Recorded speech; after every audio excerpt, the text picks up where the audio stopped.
fleet by week's end. The airline and Australia's Civil Aviation Safety Authority have reiterated that there is no cause for concern. Arthur Stevens, Melbourne. India's formally divided the state of Jammu and Kashmir into two federal territories. It's part of a move to tighten control over the troubled region. Our India correspondent Rebecca Bundan reports. Jammu and Kashmir, which was previously one of 29 states in India, is now one union territory, while Ladakh becomes a separate territory. These will now be controlled by New Delhi. This is part of a move which the Indian government announced in August as it revoked the disputed region's special status, taking away the significant autonomy it had. Since then, there have been tight security and communications restrictions in place in Kashmir. Rebecca Bundan, Mumbai. From bureaus worldwide, this is FSN. This is the story of a very special woman. Just a few knew about her superpowers. In a matter of seconds, she turned herself into a great mathematician. She masqueraded as a regular person at work, but as a superhero at home. Everyone knows her as Gabriella. I still call her Mom. Your hero needs you now, and AARP is here to help. Find the care guides you need to help, complete with tips and resources at aarp.org/caregiving. Brought to you by AARP and the Ad Council. Why was the basketball court all wet? Because the players kept dribbling on it. The dad joke. Corny, groan-worthy, but also one of the simplest ways to share a moment with your kids. What did the buffalo say when he dropped his son off at school? Bye, son. So take a moment to make your kid laugh, because dad jokes rule. Make your kid laugh today. Go to fatherhood.gov. Brought to you by the U.S. Department of Health and Human Services and the Ad Council. If you love them enough to listen to them practice the same song on tuba, please be done. Over and over and over and over and over, then surely you'll check nhtsa.gov/the right seat to make sure they're correctly buckled in the back seat. Sounds good, honey. Check today at nhtsa.gov/the right seat. Brought to you by the National Highway Traffic Safety Administration of the Act. Hope you enjoyed your meal. And I just want to say, he's lucky to have a brother like you. Lucky? Caring for my brother is far from easy. But he's a part of me, like my arms and legs, so I'll be his. No time for tired. Nothing can disable this love. He needs me, but I'm the lucky one, even though I need help now and then. If you're caring for a loved one, visit aarp.org/caregiving for care guides and community support for your strength. Brought to you by AARP and the Ad Council. This is a test of the emergency podcast system. Activated by contract termination. Rumors of our demise are greatly exaggerated. Welcome to Stacy on the Right with your host, Stacy Washington. She's blessed to be a Bible-reading, gun-toting, Air Force veteran, wife and mom, righteously American.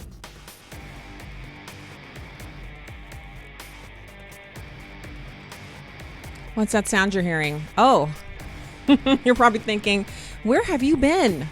Well, I haven't been right here.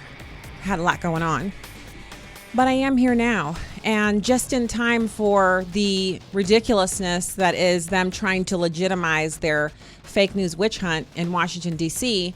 by saying they now have cast a vote and people are in agreement that they need to impeach the president. Whatever. That should be your response to this. Whatever, haters. They're not going to remove the president. They're not going to materially impact him. Yeah, they can sway some low info voters into thinking that something real has just happened, but they voted on the rules for impeachment. And so are we going to devote a whole show to that today? I don't think so. I don't think so. So I just want to say hey to people in the chat room. Chi, Tracy, Tammy, and Smoke. Hey, Smoke. Lightning Man 7 is up in the house, and others. I can't see all of the names that are on the list on the right-hand side from this interface, but when I do log on to the other side, I'll say hey to the rest of you as well. So Thursday, thank you so much for being here today. I'm excited. I had personal life intervene for the past couple of days, so we've had a little hiatus, but I'm back and I am, Robin. Hey, Robin, thank you so much for being here. I have been really just, it's been an onslaught of activity over here. But it's been exciting as well. And so we're now moving forward with a lot of stuff that I have been promising for months and months and months, namely the website redo. That is underway for real by a huge, fantastic company that has done some amazing work on websites that I really love. I had no idea they were being worked on by the same team, or that it was, So I'm going to be a part of that revolution as well with our website at stacyontheright.com. So visit us there. Have a good time over there.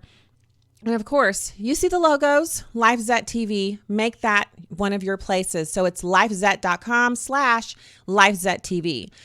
Or you can just go to lifezet.com and click on the upper left-hand corner where it says LifeZet TV. And the drop-down menu will give you all of the hosts there, all of us. So you can just chill in with all of us.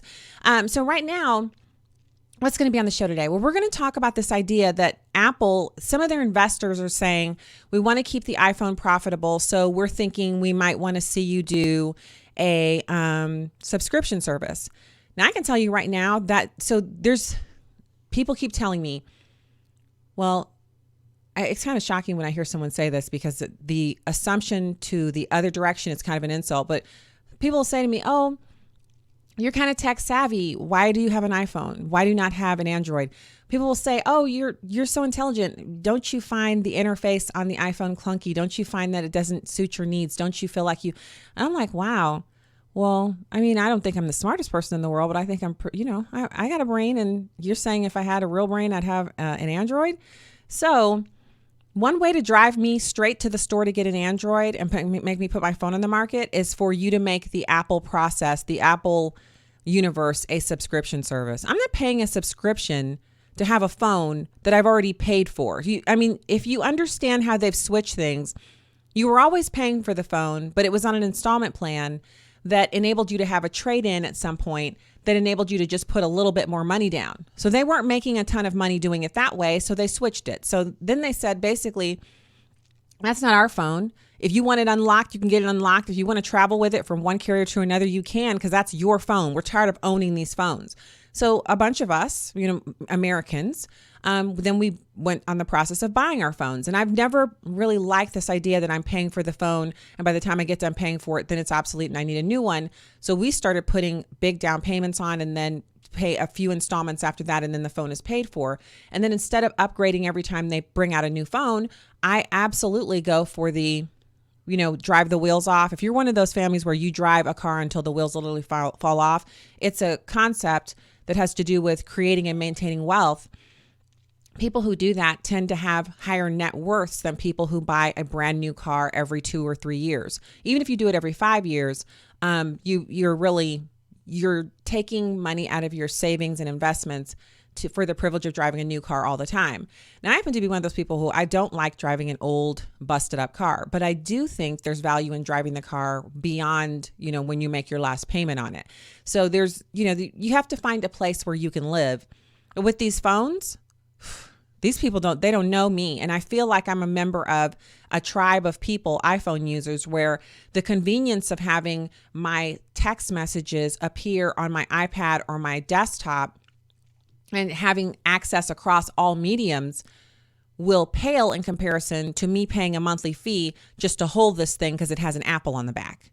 They don't know me. We will be parting ways. I happen to have a rose gold colored phone with a clear case that has a little netting thing on here. So I'm particularly happy with the way this looks, but I'm sure somebody is making a case right now. Some iPhone accessory maker is right now preparing for this revolution. If Apple decides to go this route, they're going to find me gone.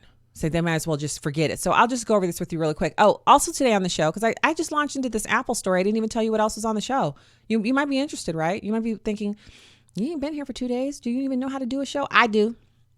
So I'm going to get all up into your trigger moment here. Experts claim that men are funnier than women. House approves impeachment inquiry resolution. We'll just go over the finer details of that. It'll be super quick.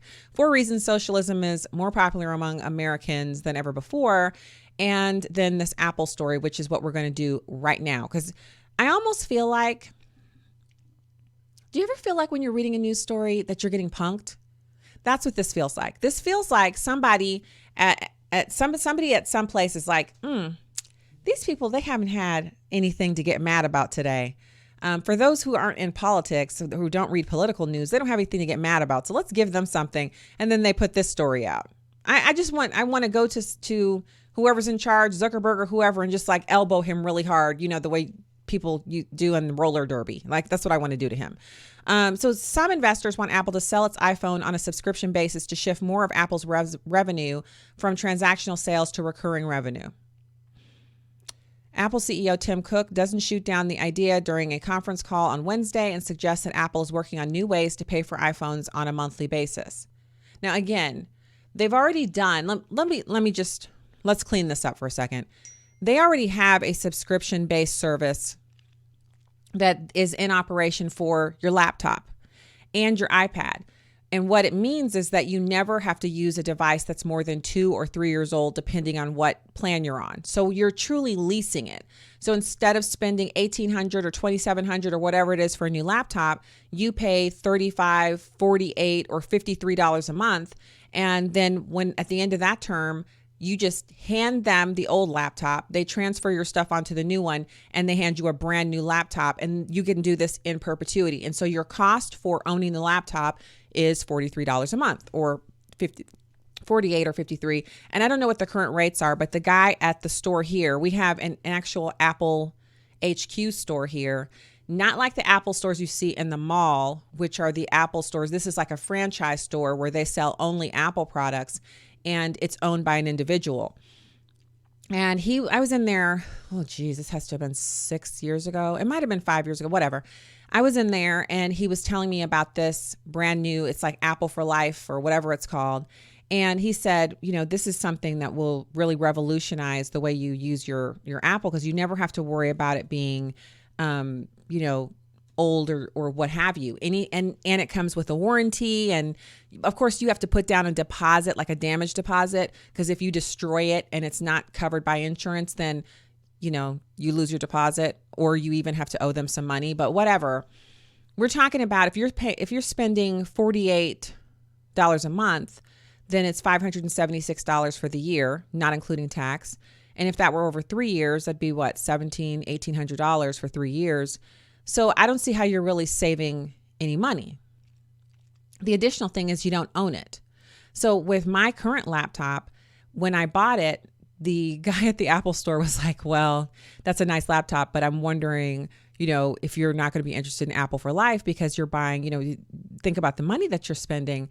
And he said, in 3 years, if you do Apple for Life, you'll have a brand new one and you never have to worry about like it going obsolete. Well, what he didn't, I guess, realize at the time is that they haven't actually redesigned or added any new features to the MacBook Pro, plain old MacBook Pro, not the Air or the thin, whatever, the regular MacBook Pro. They haven't added or subtracted any new features or made any real changes to that device. So the one that I would be getting in 3 years would be very much the same one that I had before, except I don't even think the processing speeds have changed, but I could be wrong. In any case, I've had this one, I think, for 5 years. So I've more than, like, every year that I keep it, the actual cost to own it goes down.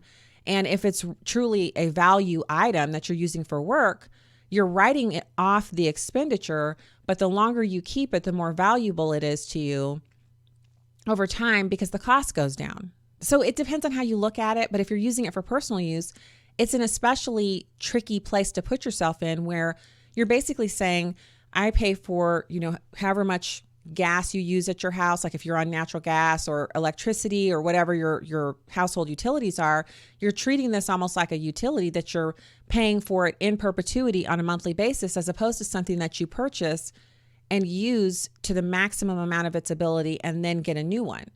So it is much more of a problem for younger people wanting to have the latest and greatest and newest thing. But as we get older, you want to be more prudent with your funds. And I just think that's kind of a crazy amount of money, $576 a year, or you just put your pennies in a jar or in the bank or wherever and save, and then purchase it outright when it's time to buy it. So the quote from Tim Cook, one of them is, he says, we're cognizant that there are lots of users out there that want a sort of a recurring payment like that. What fools are out there just hoping they can have another recurring payment?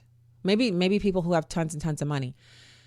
So they're talking about Apple investors who really have been keeping this a hot topic for a number of years.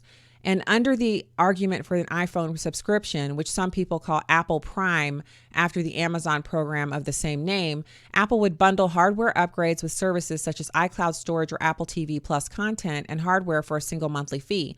This would let it switch iPhone sales from a transactional model to a subscription model, potentially driving the stock price up without having to increase product sales or prices dramatically. So it's almost like they're trying to rearrange the chairs on the Titanic. Now, I'm not saying they're going down like the Titanic did, like they're about to die, but clearly they see some earnings problems here if they're trying to make this the new thing that they're going to do. And I don't see where they're adding any value for me. Are you saying Apple TV Plus and iCloud storage are supposed to make me want to pay a subscription fee for my phone that I've already paid for? It's already paid off. Why would I want... Who wants Apple TV? That's a whole nother article that somebody over at CNBC.com should write. We found 8 people in America, a country of 320 million, who want Apple TV. Okay. So there was a earnings call this Wednesday, yesterday, when analyst Tony Sacconaghi asked about the idea of a Prime subscription, and Apple CEO Tim Cook did not shoot down the idea. He suggested that something like it was already in effect. He said, in terms of hardware as a service or as a bundle, if you will, there are customers today that essentially view the hardware like that because they're on upgrade plans and so forth.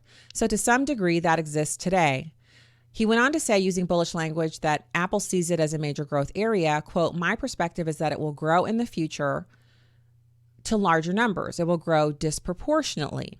Now, usually what Apple does is they'll announce smaller programs laying the groundwork for new things and services along these lines for years, basically kind of priming people for the change that is to come.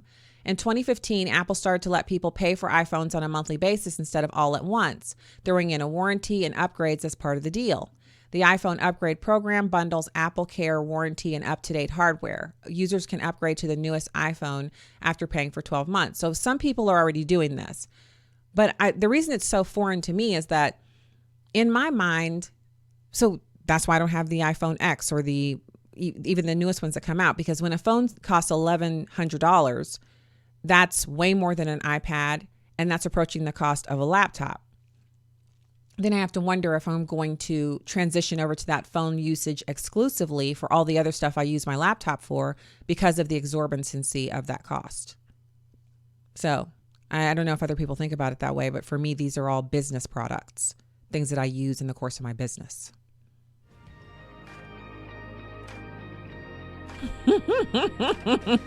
Richard Layton in the chat room says, I'm rather appalled at how much I'm paying for mine a month. Yeah, that's why I changed myself around a little bit here. All right, we'll be back in a minute. Stay right there.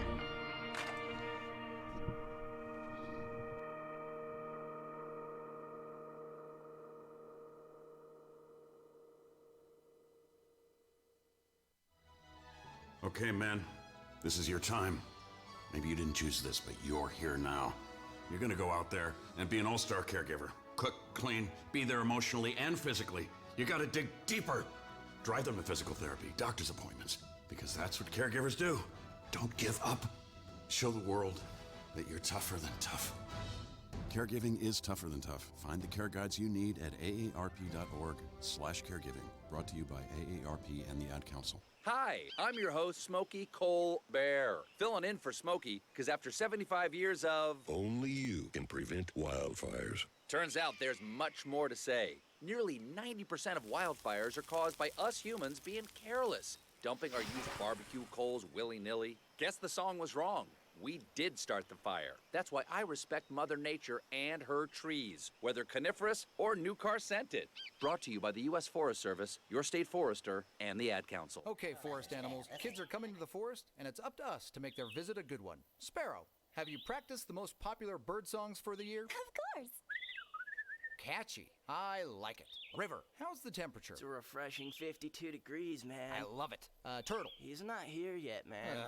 He's late every morning. Okay, Squirrel! The forest has been preparing just for you. To learn more about cool things to do in the forest, visit discovertheforest.org. Brought to you by the U.S. Forest Service and the Ad Council. My mother was always very active and independent, and she was familiar with her neighborhood. But one day, she stopped at the stop sign for much longer than usual. She wasn't even really sure where she was at. It's important for you to talk to someone about it. I felt so much better after my son told me, Mom, we'll figure it out. When something feels different, it could be Alzheimer's. Now is the time to talk. Visit alz.org/ourstories to learn more. A message from the Alzheimer's Association and the Ad Council. The average time a resume spends on an HR manager's desk is 7 seconds, and most of them are tossed aside. Now imagine if one of those resumes belonged to Yasmin, who was living in a shelter, juggling 3 jobs. I had to be resilient. That's something that you can't teach. We rely so much on a resume, yet it could never tell the full story of someone who had to be independent and take initiative. And that's how I handle every project I get. Discover new ways to develop great talent at gradsoflife.org. Brought to you by Grads of Life and the Ad Council. When is the best time to talk to your family about staying in touch during a disaster? When floodwaters reach your door? When wildfires are engulfing the edge of your neighborhood?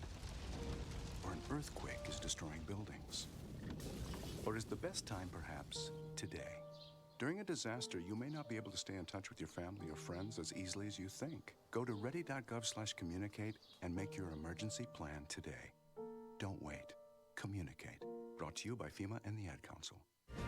Welcome back to Stacy on the Right.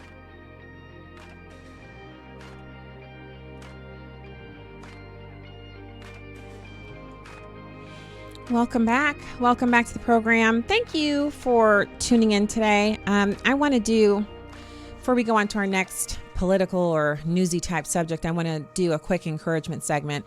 This time I'm speaking out to parents. Oh, by the way, welcome to the chat room to Jazzy and Sting. Wow, we have a lot of fun people in there. Yeah. I've been going through some personal stuff on my side, Jazzy. Sorry to have missed you guys for a couple of days, but definitely glad to be back with you. So let's get to the spiritual encouragement. First off, I'm speaking to parents here, or anybody who's caregiving, raising a child, and they're moving on into adulthood, young adulthood, meaning they're off someplace. Maybe they're apprenticing. Maybe they're studying abroad. Maybe they're in college. Maybe they're headed off to tech school or the military, or they're apprenticing or whatever. This is a young adult that is still somewhat under your care and control, but is also living on their own for much of the time. And maybe you see them looking a little bit like they're going astray, and your heart is heavy and you're experiencing regret, which we are not supposed to regret. We're supposed to, over everything, give thanks over everything, and prayer and supplication to the Lord. And we are also supposed to understand that God is sovereign and He is in control, and He takes our mistakes and works them out for our good. So we're not supposed to sit and kind of wallow in regret. Rather, pray over the situation and give it over to God. But let's say you see your child, grandchild, somebody that you care for deeply who's a young adult, and they look like they're going astray. Well, you can still offer wise counsel to them. Just because they're a young adult and they're living on their own doesn't mean you can't still speak truth into their lives in a very respectful way, meaning you're coming at it from a perspective of reasoning with them, as opposed to kind of the hellfire that parents hand down where they say, you will listen to this, sit down, we're going to have a chat. You can still talk to them. They're still looking for your guidance. They just don't they don't seem like they are. They don't ask for it or look for it. They're maybe not texting you and saying, I need your sage words of wisdom. They're not going to do that, but you're still going to give it to them, right? So you don't have to fret over the mistakes. So this happens to all of us, whether you are, literally a preacher's wife and you're raising your kids in the fear and admonition of the Lord, or you're like me and my husband. We've done just, I feel like we did our best to not only to lead the children to the Lord so we know that they're saved, but also to raise them as Christian kids with a Christian worldview. But it doesn't matter how much you've done. Once they go off to college, or they're off for that first semester, or they're the second year in college, you start to see the impact of our fallen world and our very negative, demonic-based culture that we're living in. You might be thinking to yourself, I didn't do enough. Well, here's where God's word comes in. First off, Jesus is our shepherd, and He will leave the 99 to go after the one. So once your child has accepted Jesus Christ, He's a part of that 99. And if he leaves, Jesus will go after him. So in some ways, it's an act of turning your children over fully to the Lord because they belong to him all along anyway. But your care of them, we're personally invested in these people. You know, they're our children. And so God is our peace. His word never returns void, and we have to rest in him and keep praying. But it doesn't really end there. Isaiah 54:13 says, all your children will be taught by the Lord, and great will be their peace. So that's the scripture that I am currently holding on to. Not that any of our kids are, I don't feel like they're in any danger of losing their salvation, but they are out of my care and control, 2 of them. And it is not an easy thing for someone like me who I'm a recovering controlaholic. So in the big scheme of things, the more I learn about how God works and how little control I truly had all that whole time, I understand where he says we have to seek first the kingdom of God and he'll add everything else to us. That means we have to teach our children to do that too.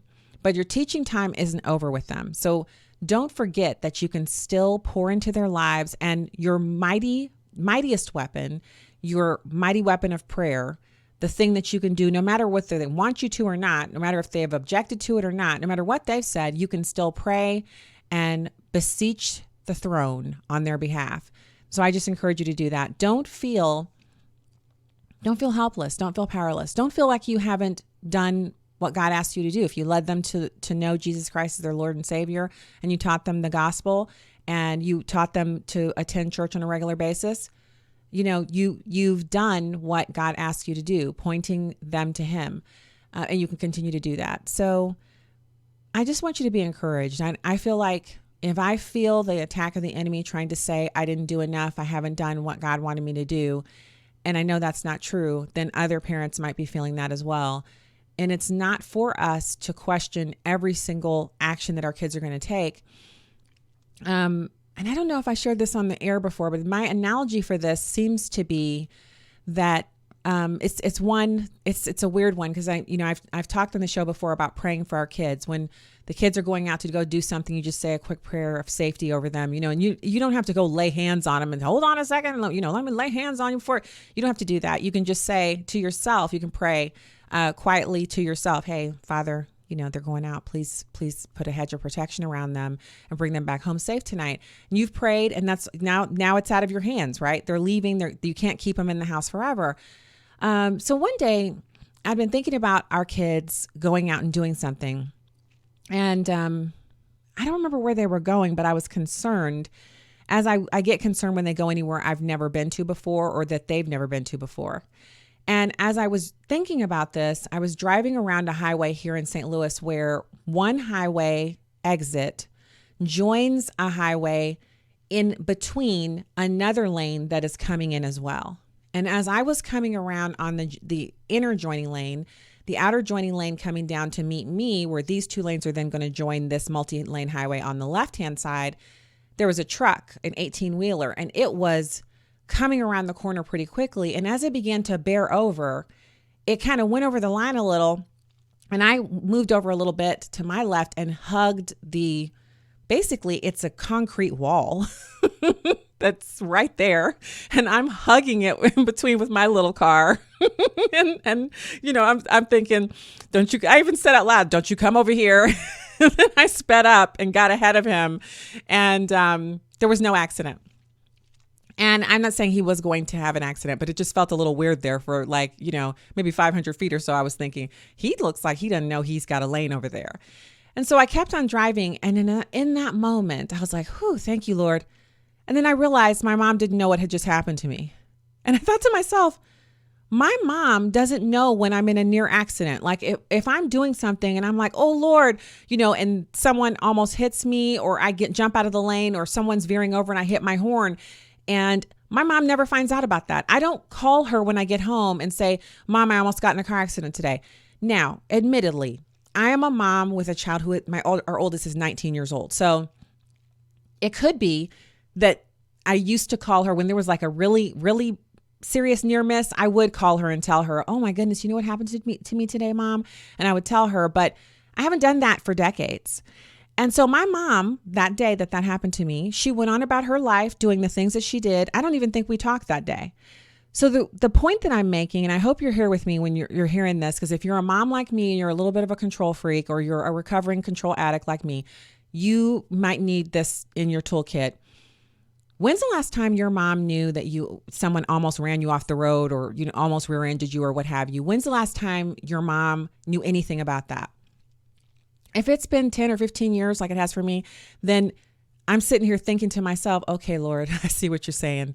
You're saying, I am not going to know about every little thing that happens to these kids now that they're out of the house. And they're not fully out, but they're pretty much out. Like they got a heel in and the rest of them's out. I'm just to pray for them. And when they do call me, I can, wise counsel, enjoy them. When they're here, enjoy them, pour into them. But my days of knowing every little thing that happens to them are rapidly coming to an end. And so that can be a little bit like, you can feel like, ooh, I feel like I want to cry. Oh my goodness, that's too much for me. But it's not too much for God. And he's going to bring you along in that area. He's going to bring you along, because just like your kids are growing and getting their wings and getting ready to go out, you are also getting your empty nester wings, and you're getting ready to go out and into the world as a person who you don't know every single thing that happens to your child. And when I realized that, I just knew the Lord was saying to me, I got this. You, just like you were just fine just then, and your mom's not worried about you, you're going to be just fine when your kid is just fine just then, and you don't know about it. You're going to be just fine too. So just let me do what I do. God up here, you down here, you're the kid too. So I hope that's helpful. I was just thinking to myself, when it happened, my mind was blown away, because I realized in that moment, I'm moving into the same place where my mom was when I left home, and she didn't know everything about me. And I don't think my mom was anything like this, where she was constantly thinking about it, or if she was, she never let me know that. I might ask her the next time I see her at Thanksgiving, were you ever like wondering all the time what was going on, or did you just not have that as an issue? Different generation, clearly. So anyway, that verse again was Isaiah 54:13, and you can find the verse on the Listen.Stacy on the Right show. So listen.stacyontheright.com, where the podcasts are located. All right, so let's get back to, I said I was going to tell you about this 4 reasons socialism is more popular among Americans than ever before. So the newfound openness of huge numbers of Americans who are just like, yeah, socialism, that sounds cool. It's a well-documented phenomenon now. And according to a Gallup poll from earlier this year, 43% of Americans now believe that some form of socialism would be a good thing, in contrast with 51% of Americans who are still against it. So that is a very slim majority there, isn't it? So you would think that we would be able to do something about that, because in today's world, we're so connected. I remember when I was a kid growing up overseas in Germany, we knew socialism was horrible because of the Berlin Wall, and because Germans were especially opposed to the kind of socialism that brings about communism. But not so much today. Now, back then, it felt like an amazing feat. Like when we would come back to the United States for the summer to visit my grandparents, or we would come on a vacation, or if anyone from the United States came to Germany, it was a big deal, because it was a huge process getting a flight, coming over, etc. Nowadays, our world, it's almost like it's shrunken down to a big neighborhood, with the different countries being different, or a big country with different neighborhoods within the country. It's a different phenomenon, where you can touch people across the other side of the globe with a social media post. And we know so much more about everything that's going on in every country. And you no longer have to wait for the next day's news in the morning, or the 6 o'clock news on TV to find out what's happening. So it seems like with all of that knowledge, we would have an even stronger opposition to socialism, because we've seen what's happened, and the information about the results of socialism, the hundreds of millions of deaths, the economic malaise and destruction. These are so readily and easily accessible using our smartphones, laptops, whatever, even your Apple Watch. You can surf to websites on that now. Now, a Harris poll found that 4 in 10 Americans prefer socialism to capitalism. Now, I don't know how you can prefer something you've never lived under to something that you are living under, but idiocy abounds. So the trend is particularly apparent in the young. Another Gallup poll showed that as recently as 2010, 68% of people between age 18 and 29 approved of capitalism, only 51% approved of socialism, whereas a total flip has occurred in 2018. Just 8 years later, you have the percentage among this age group favoring socialism unchanged at 51%, and those in favor of capitalism dropped from 68% to 45%. So people are being taught to like something that they've never tried. Socialism would also eliminate the higher education system that is currently being used to indoctrinate these kids.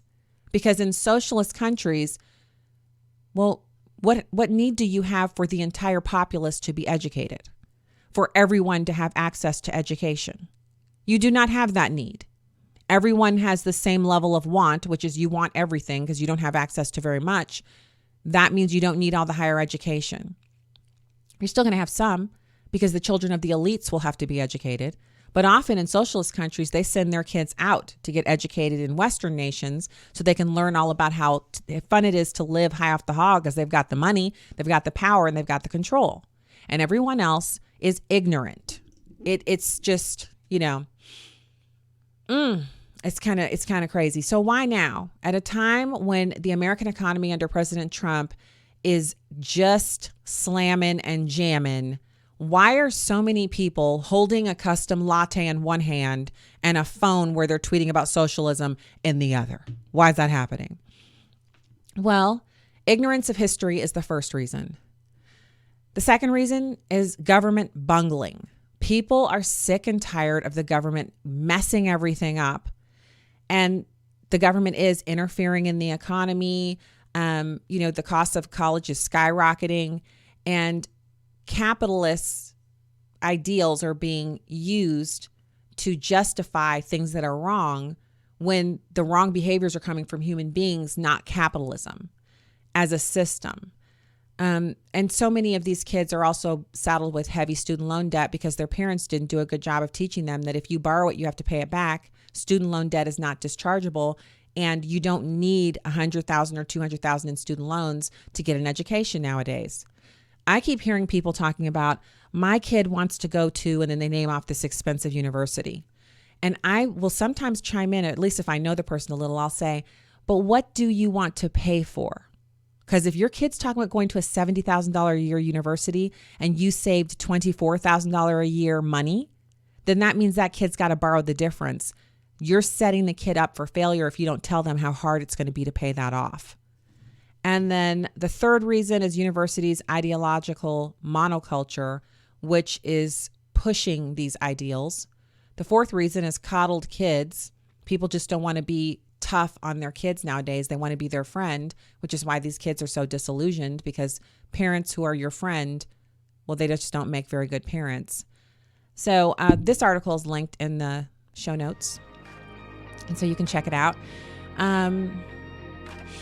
I just feel bad about it for kids who are currently experiencing that disillusionment. And disillusionment is a part of becoming adult, but it shouldn't be to this degree. We got to start telling them the truth. All right, last segment up next. Stay there.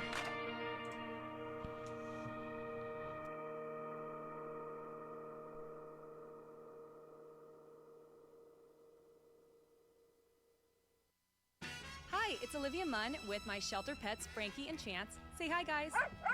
When I adopted them, I discovered that they both have incredible personalities. Chance's sole purpose in life is to love and to be loved. Frankie is a little bit of a scoundrel and always entertaining. They're a little bit of a lot of things, but they're all pure love. Adopt pure love at theshelterpetproject.org. Brought to you by the Ad Council, the Humane Society of the United States, and Maddie's Fund. If you love them enough to turn off your music and pretend like their music is your music, this is Mommy's jam. then surely you'll check nhtsa.gov/the right seat to make sure they're in the right car seat. Let's play it again.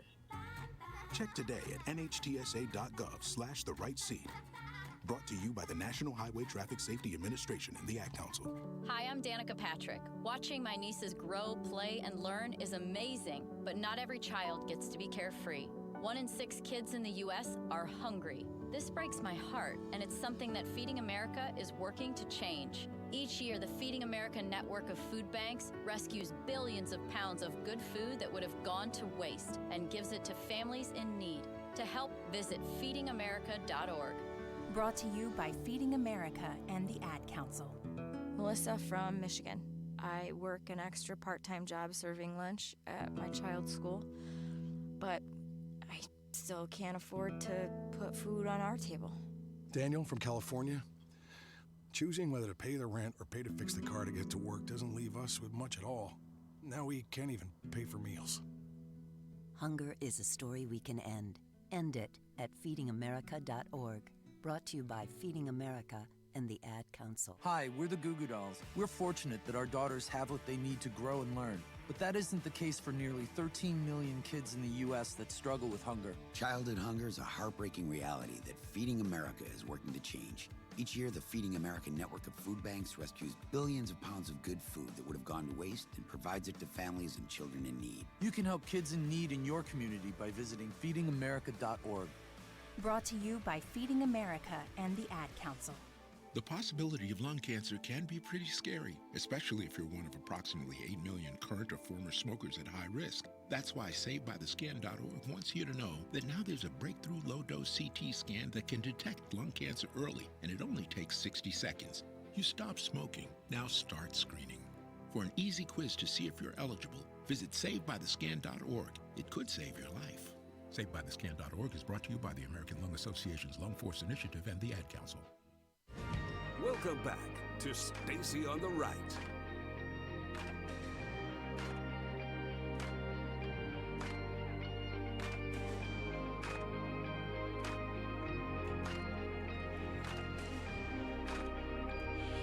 Hey, welcome back. You know what? So in the chat room, people are saying, she is saying it's quite a tall order to change education system that's wholly controlled by the 60s and 70s radicals that stayed in academia while the rest of us went to work.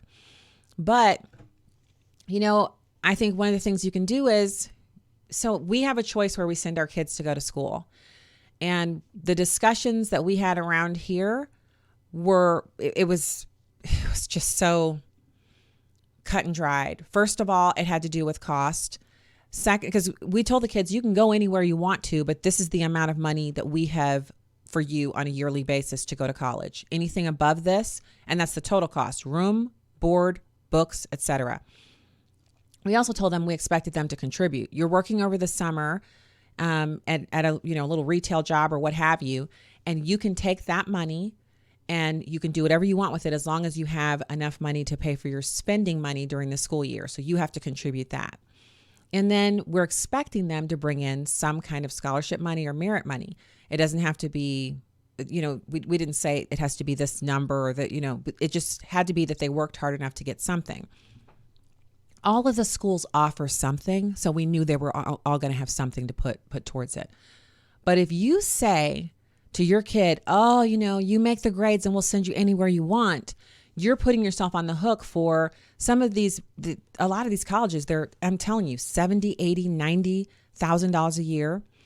And what your kid is getting at these well-known named universities is even more aggressive liberal education, because the liberals want those prestigious Ivy League type schools, the schools that have all the name recognition.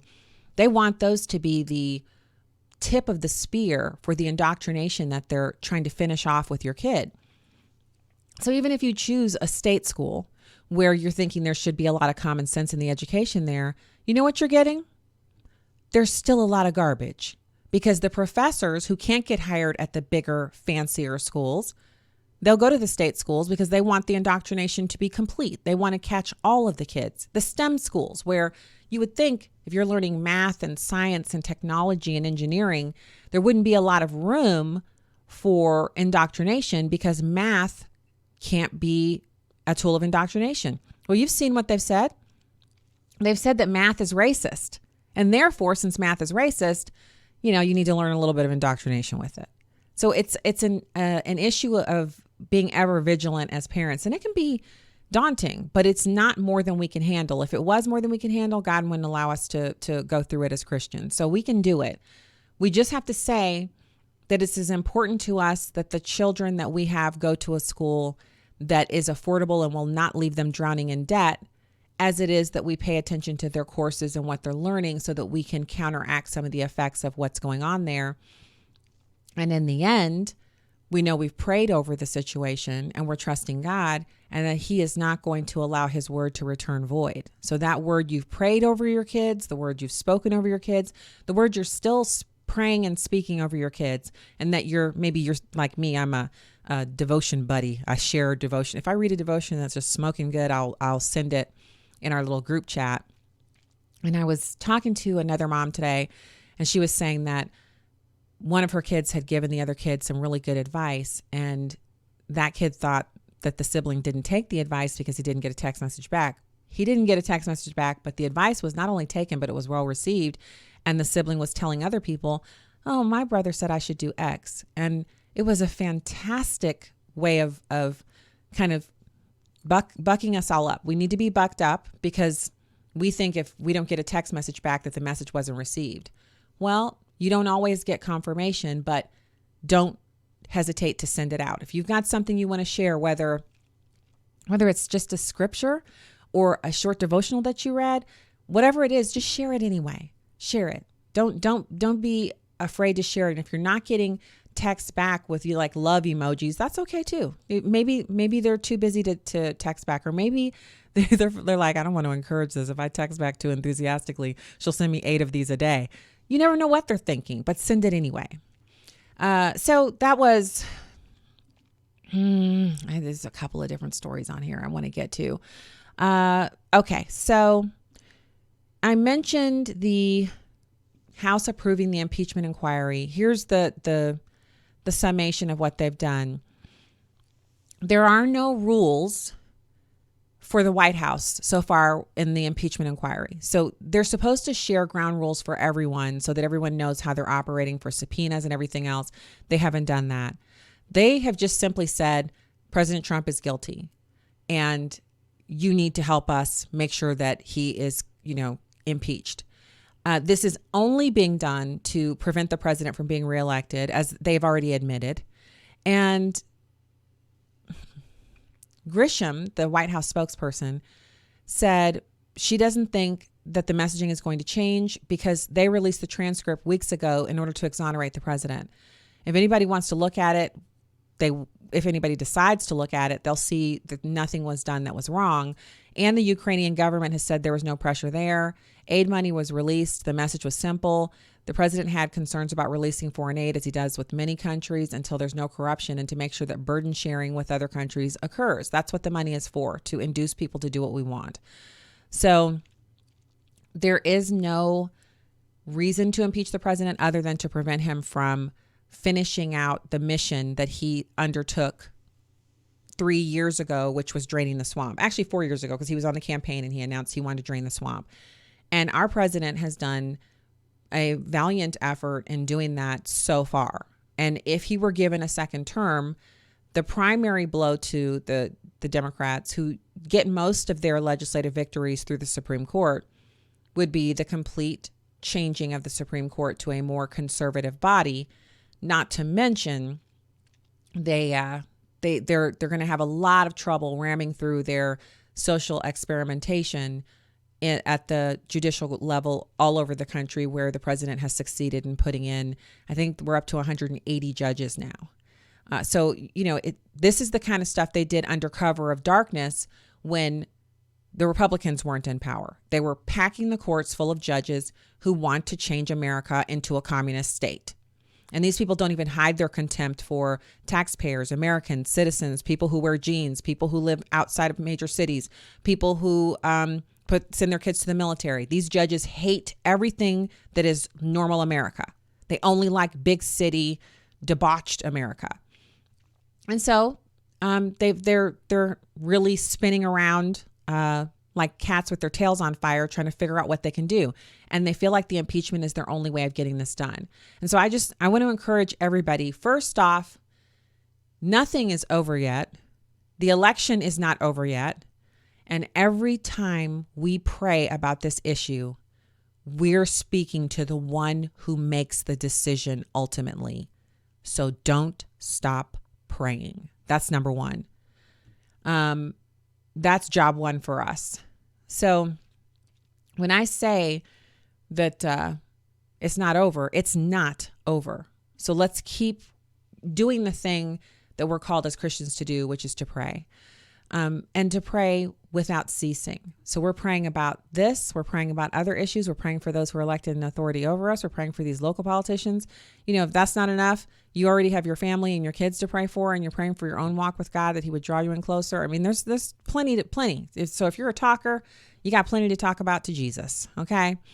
So I told you about this story, and I think it's a great way to end the show because I want to end on a high note. I've just had, I'm serious, the busiest couple of days, and the exhaustion has been so real. And I was thinking today, I'm like, I got to get behind the mic. I got to get back behind the mic. And I was concerned that I wasn't going to make it back on here. But here I am. So I made it. So if you're feeling a little exhausted and unable to like push through, you got it. You got this. You can and will do it. So just keep putting one foot in front of the other. This story I thought was pretty funny. It's in the Daily Mail. So the story's from the Brits. It says, who gets the last laugh? Scientists claim that men are funnier than women. Psychologists reviewed 28 past studies that rated the humor of 5,000 people. On average, men appear to be funnier than women, the researchers reported. However, the findings do not suggest that all men are funnier than all women. The greats like Tina Fey and Joan Rivers are funnier than 99% of men. So can we just for 1 second here, why are we constantly comparing men and women as if men and women are interchangeable? Why is it that our current cultural situation is that instead of comparing men to other men and women to other women because we're uniquely gifted and qualified to do certain things and we're complementary, not the same, why is it that we can't have that situation going on where we actually understand that, look, we have something going on here in comparing to each other that pits us against each other and takes away from what we can accomplish as men and as women and then as groups of people together. I don't get it. I really don't get it. I don't know what I'm going to do. So the battle of the sexes is no laughing matter, especially when it comes to the age-old argument of who's funnier. Science, according to these researchers, has finally settled the score. The investigations judge participants' sense of humor by asking them to write an amusing caption to go with the cartoon. The researchers caution that the findings do not suggest that all men are funnier than all women, blah, blah, blah. The findings have left some women comedians feeling put out of humor. Now, I'm not going to read these profanity-laced comments because I don't think they're worth our consideration. But psychologist Jill Greengross of Wales Aberystwyth University and colleagues from the University of North Carolina at Greensboro reviewed the 28 past studies that investigated how funny participants, 5,057 of them in total, actually were. They wanted to determine whether the stereotype that men are innately funnier than women had any grounding in reality. The stereotype is shared by both men and women, but of course, just because it exists doesn't mean it's true. In many of the studies into humor, participants are asked to write a witty caption for a cartoon, and these witty captions are anonymized, meaning you can't tell who wrote it, and then rated by independent judges. Now, according to Dr. Greengross, the findings reveal that, to the best of our knowledge, on average, men appear to have a higher humor production ability than women. Having ruled out the existence of confounding factors like participant age or nationality, the team found that 63% of men are funnier than the average woman. So I gotta say, that makes me laugh because, so how many times, and I know I shouldn't read the comments, you guys, but I still do often. If comments are on an article, I will go down and I'll just skim through them. And I do find that the comments that have the male avatars on them, they are just funnier. Okay. And if you look at who some of the meme creators are right now, like on Twitter, who are the chief meme creators? Most of them are guys.